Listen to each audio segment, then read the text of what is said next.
Hello, welcome to Keith's Broken Boats, and I'm back in Canopus. This is the Lister engine's fitted, it's all running nicely now and everything. And what I'm going to do today is I've fabricated a new exhaust. I put that on because obviously I moved the engine position, so the exhaust all had to alter, and the one that was on it had all rotted away. So I've made a new exhaust, and what I'm going to do today now is I'm going to wrap this exhaust. Now I'm going to wrap this exhaust in this exhaust bandage. This is years ago. This would have probably been asbestos, but this is mainly fiberglass. And the idea is I'm going to put it around there. I'm going to wrap it around this exhaust as tight as I can, and it serves a few purposes. Wrapping an exhaust, it will make it slightly quieter.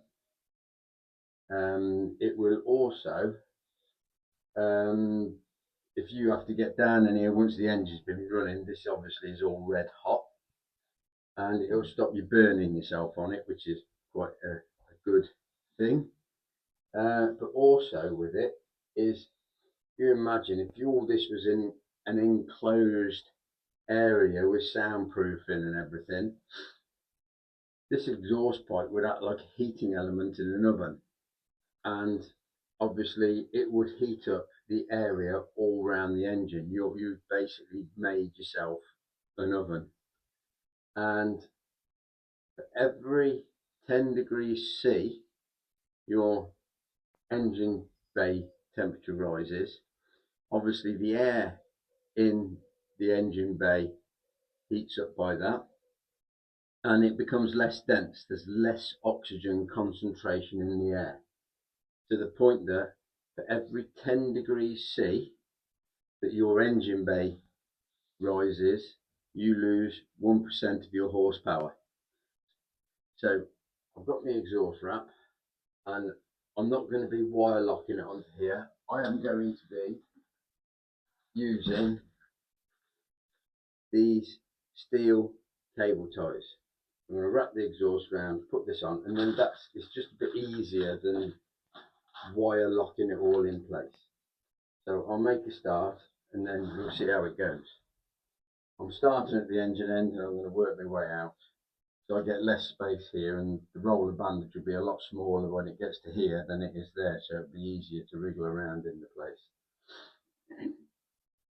So I've got the first clip, bandage, and my cable tie tensioning tool. This is what this does is that bit there grips the tie. As you pull it, it tightens up, and then that bit there, when it's tight enough, this piece here guillotines off the end of the tie. And it's just a way of using these metal cable ties easily, I suppose. But it'd be the first time I've used this, so bear with me. Here we go. Right, let's get the first wrap on. And you want to get this as tight as you can, because obviously you don't want air getting in there, because the air will lessen its insulating properties, because if you get air movement in there, warm air gets in, and it'll just circulates around. So just going to get a couple of wraps on it, if I can, and pull it tight, and then I shall get a cable tie around it.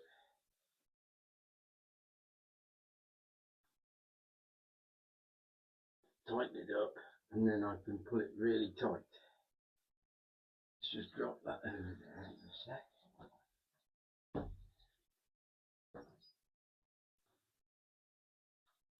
Get my cable tie around this end.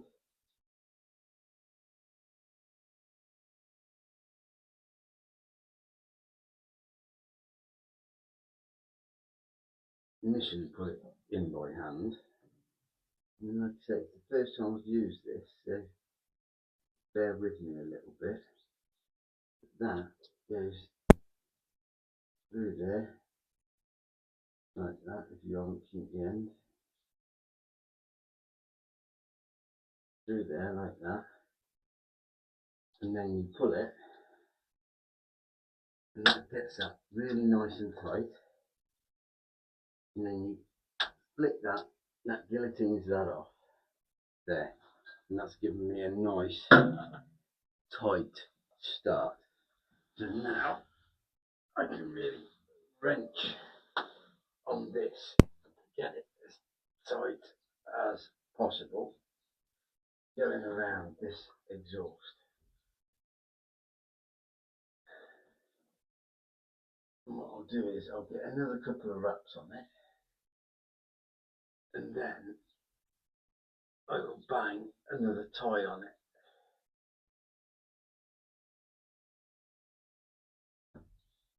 And then I'll be good to go all the way. Okay, so that's nice and tight to there. And you get another tie.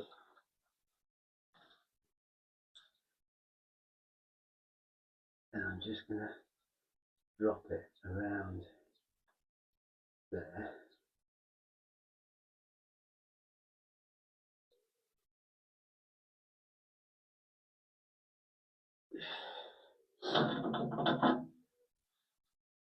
Again, thread that through there. Give it a nip. Guillotine it off. And that's that. Okay, and that's it. And I'm going to carry on now, going all the way up. Now I'm going sort of like half the width of my bandage in these coils. So in theory, it will end up with like 2 layers of wrap on it all the way up. And this will make it a bit quieter, and also it'll, when it breaks down, I won't burn myself when I'm in here. And it'll look, hopefully it'll look like quite a tidy job. I'm going to just chuck that around a few times. Get myself a few coils on there, just loosely at the moment. Like so, put that down there, and then just work this onto there, all in position,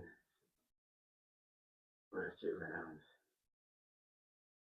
Like I say, years ago, this would have probably been made out of asbestos. Asbestos is a bit of a nasty thing these days. So it is now mainly made out of fiberglass. Just this, I got a bit too mad with that. Too many wraps. There we go.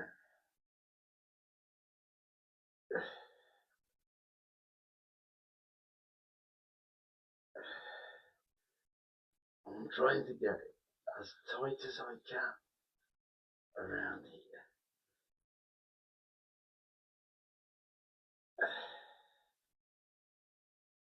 Really wind it up tight if I can. Get it on there, give it a twist.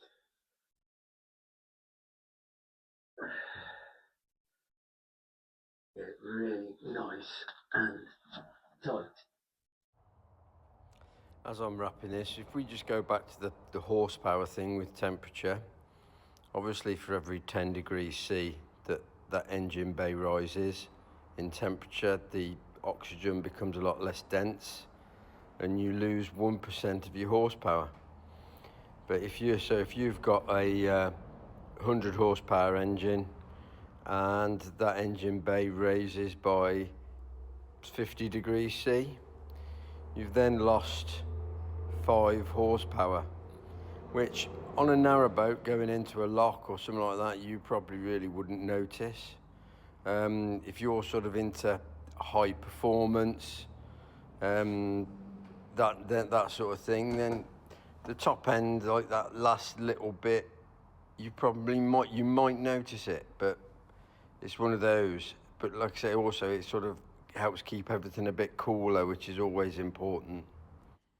On previous videos, I've rebuilt a Mercruiser engine, and that exhaust is cooled. It's got a water-cooled manifold, and the raw water that goes through the heat exchanger that helps cool the engine is also discharged into the top of the exhaust. So that exhaust is actually water cooled to help it.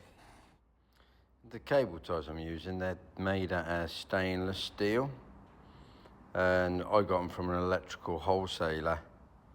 And with them, if you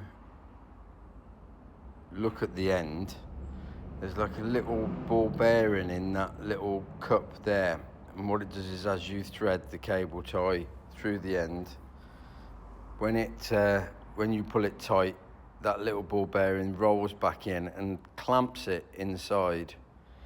They do form part of the British IEE wiring regulations to stop what they call premature collapse. So it means that your cabling in either a domestic or commercial situation is supported to an extent that if the building catches fire, the cables stay where they've been installed. They don't hang down and garrote any members of the fire brigade as they're rushing in to rescue people out of burning buildings. So you can basically see what I'm doing. I'm getting a few coils of bandage around the exhaust, then pulling it tight, twisting it as tight as I can around the exhaust, and then getting some cable ties around, some of those steel cable ties around it. And I'm going to work my way all the way towards the end of the exhaust, and then once I've done it, I'll show you what it looks like. Okay, this is a bit of a work in progress. You can see I've got it all wrapped up. Going over each coil is about half the width of the bandage, so there's 2 layers over the whole of the exhaust. And I'm going to go all the way to the end of the silencer. You can see here, these 2 hydraulic pipes there, they've had some heat protection put on them. Someone's obviously worried about them burning on the side of the exhaust. I'm going to carry on now and cover the silencer. Now, with your loose end, the last end, you don't want to just leave it like this, because that just frays. It'll look a bit of a mess. So on my last wrap round, I've brought the end underneath this piece here. And by bringing it underneath this piece here, I'll get a Stanley knife under here and I'll cut it really close to this edge so that it doesn't fray away and it doesn't look a mess. It all looks neat and tidy. And then I shall obviously cable tie up this silencer. And that's how I'll finish it. I'll show you once I've done. So there you go. Now you can see this is the end of my bandage, and it's just tucked underneath that last bit of wrap there, so it won't hang down and it won't look all frayed and manky in a month's time. And there you go. It's a little bit awkward to get in here, so I'm actually behind a ladder against the hull. But there's the exhaust pipe, all lagged up, ready to go. Right, that's it for that one. I'd just like to thank you and congratulate you if you got that far without falling asleep. Well done, there's a thumbs up. Don't forget, give us a thumbs up if you liked it, subscribe and share. Leave a comment as well if you want. Everything's appreciated. Thanks a lot. And I'll catch you on the next exciting instalment of Keith's Broken Boats and probably other stuff as well. Cheers. See you later. Thanks a lot. Bye.